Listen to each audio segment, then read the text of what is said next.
Cuando la tarifa le llega al triple, ¿sabe qué le responden? Les voy a leer, tengo aquí un recuadro. Esto es real, ¿no? Esto es de un usuario. No es necesario hacer una visita técnica porque el medidor es normal en su funcionamiento, toda vez que el suministro no presenta una variación significativa igual o mayor al 400%. Es una vagabundería. Pero es que ustedes lo saben y no han hecho nada. Pero cuando se baja en un 100, ahí sí llega la cuadrilla. El 20% de las quejas son por aumentos de tarifa. Ahí está, se están robando a la gente. Se la están robando. El consumo distribuido comunitario. Ahí hay otra cosa. Ustedes lo saben, ustedes la viven. Le reparten entre todos los usuarios las pérdidas técnicas de Electricaribe, que además las tienen en cuenta para el factor de aplicación del subsidio. Esto es un doble pago. Eso es detrimento patrimonial, porque eso sí, los subsidios son recursos públicos. Pero esto es visible y no han hecho nada. Incluso hay casos que yo tengo evidenciados de barrios ya normalizados, que cada uno tiene su medidor, y también le cobran la pérdida de todo el sector, si ya está normalizado. Aquí pasa de todo, viceministro. La única preocupación no pueden ser los 4 billones del Plan 5 Caribe. Me da pena con usted. Sigamos. Hay denuncias de todo tipo, prometo concluir ya. Sobrefacturaciones. Yo tengo casos evidenciados del nuevo sistema ese inalámbrico que ahora tienen para cobrar. Yo he ido a las viviendas. El sistema está dañado, uno ve que el medidor está dañado, pero la factura llega. Entonces yo me pregunto, ¿será que los señores de Electricaribe son clarividentes? Preguntémosles a ver si va a haber firma del acuerdo de La Habana o no, para ahorrarnos tantas peleas. ¿Cómo facturan si los sistemas están dañados, averiados? Yo mismo los he constatado, hemos ido a los barrios. Ustedes saben bien la denuncia que hicimos con la representante Sara Piedradita de lo que pasaba en las casas gratis, cobrando por unas redes que no hicieron ellos, redes pagadas con recursos del Estado colombiano y luego cobradas en la tarifa como si hubiesen sido redes pagadas por ellos. Si eso lo hacen en un tema tan visible como las viviendas gratis del gobierno, calculen todo lo que pueden estos señores hacer. Yo me despido porque quiero que los otros panelistas puedan tener la posibilidad de intervenir diciéndole a la superintendenta que les sigo contando los días. Porque el Partido Conservador no solo recogimos las 500.000 firmas en los 7 departamentos, no solo hicimos los debates de control político, no solo hicimos la denuncia ante la superintendencia, nos hemos acercado a las entidades de control. En la defensoría le pedí al defensor que él iniciara una acción de grupo por este tema de las viviendas gratis, porque es que no solo es que les van a devolver la plata, es que los tienen que indemnizar porque le hicieron un cobro indebido. Y procurador, logramos en el plan de desarrollo aumentar el régimen sancionatorio. Estamos hoy en un régimen sancionatorio de 100.000 salarios mínimos, multas de hasta 60.000 millones de pesos. Eso ya es de verdad. Yo quiero que usted nos diga cuántas son las multas que le han impuesto a Electricaribe en la última década. Para que ustedes tengan claro, en la última década Electricaribe ha tenido ingresos de más de 10 billones de pesos. Las multas no llegan al 1%. Por eso a ellos les tiene sin cuidado que les pongan esas multas ridículas, porque les es más rentable seguir abusando y pagar la porquería de multa que le ponen, porque eso no les significa nada para su estado de pérdidas y de ganancias. Ahora, con multas de hasta 60.000 millones, la cosa es a otro precio. Yo le sigo contando los días a la superintendenta para que salga la regulación, viceministro, y ya podamos tener la herramienta. Pero la regulación sale dependiendo de ustedes son el Estado. Si fuera y dependiera de mí, créame que le hubiese sacado el decreto hace rato, pero depende de ustedes. Entonces no es superintendenta, como usted me ha dicho en algunos medios, de que como no hay regulación, no es que no, es que la obligación es que saquen la regulación, sáquenla, la reglamentación del decreto reglamentario de la norma que se aprobó en el plan de desarrollo, porque le seguiré contando los días, superintendenta, de manera pública, hasta que usted ejerza la autoridad necesaria como superintendencia para poner en cintura tantos abusos y atropellos de una empresa que le está haciendo daño a la productividad y al desarrollo del Caribe colombiano. Muchísimas gracias.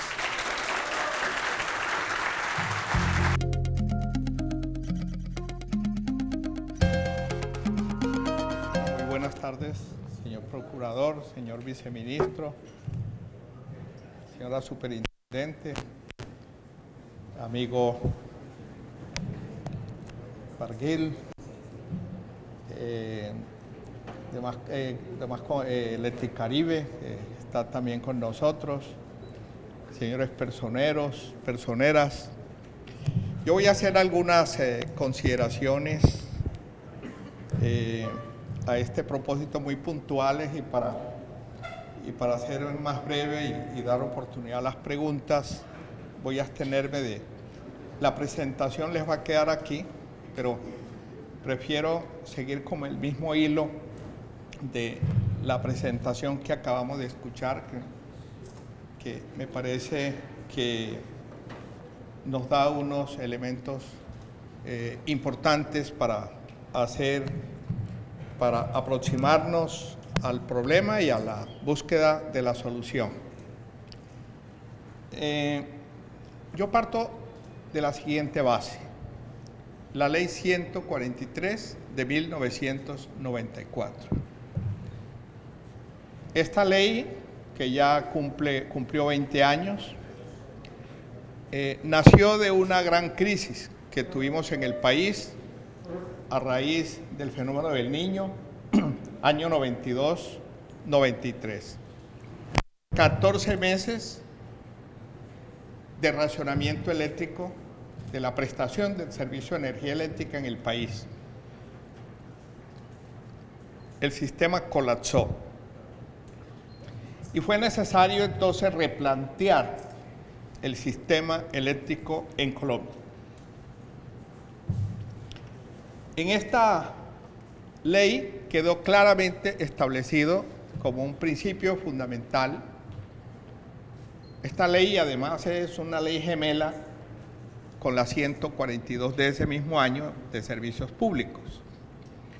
Y en esta ley 143 quedó establecido que la prestación del servicio de energía se rige por los principios de eficiencia, calidad, continuidad, adaptabilidad, neutralidad, solidaridad y equidad.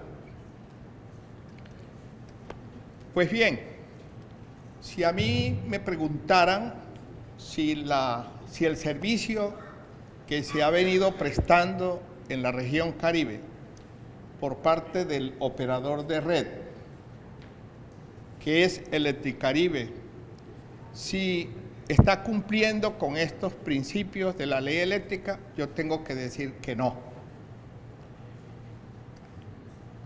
Y digo que no porque es evidente que la prestación está sujeta a continuos racionamientos no programados, a interrupciones intempestivas, es decir, a la discontinuidad en la prestación del servicio. Lo primero que yo hice cuando llegué al Ministerio de Minas y Energía, que entre otras cosas, señor procurador, como anécdota, quiero compartirles que apenas 15 días antes de mi designación como ministro, yo había publicado en el Heraldo un artículo que lo titulé Alerta Temprana, en donde yo le advertía al gobierno nacional de lo que se estaba gestando en la región Caribe y le decía que si no se tomaban acciones prontas y eficaces, podría haber una azonada a nivel de la región Caribe en contra de Electricaribe por la mala prestación del servicio. El gerente de Electricaribe, alguien le dio mi teléfono y me llamó y me dijo que si yo tenía algún inconveniente en sentarme con él, que había leído el artículo, que había quedado muy preocupado. Y yo le dije que no tenía ningún inconveniente y nos sentamos en Bogotá. Él me escuchó, yo lo escuché y terminó diciéndome que él tenía una cita con el ministro Federico Rengifo, el entonces ministro de Minas y Energía, junto con el alcalde de Riohacha, la capital de mi departamento, para exponerle allá la problemática que se estaba presentando en La Guajira, que es la misma que se presenta en los 6 departamentos restantes del continente, de la región Caribe. Yo le dije que claro, que los acompañaba, con mucho gusto. La reunión terminó realizándose, fue conmigo como ministro. Entonces, esto para decirle que para mí, desde que llegué al ministerio, el Eticaribe se convirtió en mi primera prioridad. Pero con esto ocurre como cuando uno tiene algunos síntomas, que siente fiebre, que siente olores de cabeza. Uno lo primero que hace es ir donde el médico, para que el médico le dé a uno un diagnóstico.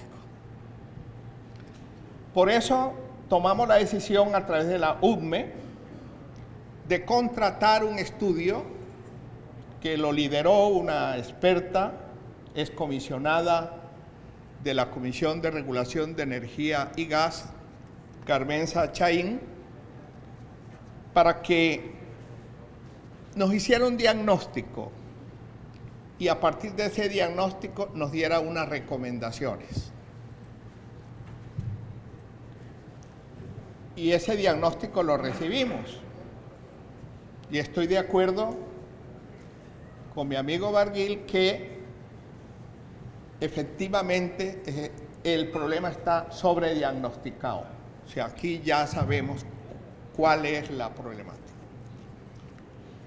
Desde luego que los problemas de la prestación del servicio de energía eléctrica en la región Caribe tienen muchas aristas, pero la fundamental de ellas, no me cabe la menor duda, y así está en el estudio, que quienes lo quieran yo se los puedo compartir, quienes no lo conozcan, yo lo he puesto a circular, lo puse a circular desde que pasamos por el ministerio, creo que en la página del ministerio está, en la de la superintendencia, es un estudio ampliamente conocido, pero decía que aunque tiene muchas aristas, la principal de ellas, indudablemente, es el rezago histórico en materia de inversiones que han debido hacerse en su momento y no se hicieron.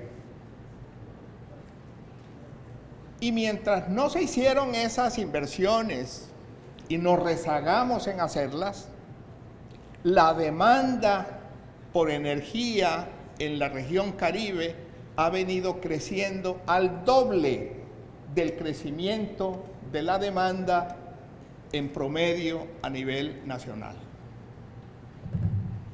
Entonces, lógicamente, crece la demanda, pero no se hacen las inversiones para corresponder a esa demanda. Eso llega a un punto en que ya se sobrecargan las líneas, en que las subestaciones no dan abasto, porque fíjense que yo me estoy refiriendo únicamente a un eslabón de la cadena, porque es que aquí en la región Caribe, como en el resto del país, no tenemos problemas en cuanto a la capacidad de generación, a la capacidad instalada de generación. Voy a utilizar una expresión que no me gusta, utilizar porque fue mal utilizada en algún momento. Yo podría decir que estamos sobreinstalados en capacidad de generación. O para ser un poco menos exagerado, puedo decir que tenemos una holgura en el país y en el Caribe, particularmente en capacidad de generación. Entonces, allí no es el problema. El problema entonces se focaliza en la distribución, en la comercialización, que es lo que hace el operador de red. Y a veces la gente habla, pero ¿por qué no entra otro operador que compita con Electricaribe? Hay unas reglas que vienen, repito, desde el año 94 de la ley 143, que establece que en cada región hay un solo operador de red y que la ejecución de las obras en lo que tiene que ver con las redes regional y local, la primera prioridad para ejecutarla la tiene el operador de red, y solo en el evento de que el operador de red no quiera o no esté en condiciones de ejecutarlas, ahí se abre a convocatorias. Entonces, repito, ahí tenemos el principal inconveniente en cuanto a las inversiones que no se hicieron. Y por eso coincido también en que este problema de Electricaribe no es un problema nuevo, es un problema que viene de hace muchos años atrás, pero que lógicamente se va agravando porque los problemas, cuando no se les da solución en su momento, se vuelven agudos, se vuelven crónicos y se vuelven más difíciles de resolver y hacen crisis. Aquí hizo crisis el sistema de distribución a nivel de la región Caribe. Ahora vienen las preguntas. ¿Por qué no se hicieron las inversiones que han debido hacerse en su momento? Entonces, aquí también hay una serie de factores que han incidido en que esas inversiones no se hayan hecho. No puedo hablar de justificaciones, porque esto no tiene justificación, tiene explicaciones, que es diferente. Entre las explicaciones está el hecho de que efectivamente el mercado al cual sirve Electricaribe es un mercado sui generis en el país. El mercado de Electricaribe no se parece al de ningún otro operador en Colombia. Partamos de esa base. En ningún otro operador en Colombia tiene un mercado de las condiciones que tiene Electricaribe. Y eso no es casual. Yo decía hace un momento, por ejemplo, de cómo ha venido creciendo la demanda en la región Caribe muy por encima del promedio nacional. Hoy en día es porque por fin, después de tantas veces que se anunció que con la apertura habría una relocalización industrial y que la relocalización tenía que darse hacia las regiones costeras, por fin se está dando, y hoy el mayor estrés que tenemos en la región Caribe por demanda de energía es producto de esa relocalización industrial que se está dando efectivamente, fundamentalmente en Magdalena, en Atlántico y Bolívar, que provoca una mayor demanda. Pero antes venía también creciendo la demanda por encima del promedio nacional. ¿A consecuencia de qué? a consecuencia de la violencia. Aquí hubo un desplazamiento masivo hacia la ciudad, del campo a la ciudad. Barranquilla, Santa Marta, Riohacha, todas las capitales de nuestros departamentos y algunas ciudades intermedias se convirtieron en grandes receptoras de ese desplazamiento forzado. ¿Y a dónde fue a parar ese desplazamiento forzado? A la periferia de las ciudades, en condiciones muy precarias. Como precaria es también su situación económica. Por eso no es de extrañar, ustedes pueden consultarlo y verificarlo, que no hay ningún otro mercado de la energía en el país en donde el 80% de los usuarios estén en estrato 1, 2 y 3 y aquellos mercados que llaman de difícil gestión. 80%. Yo me he negado, y como ministro lo planteé también, me he negado a aceptar que se hable de cultura de no pago. No es que la gente se haya acostumbrado o se haya culturado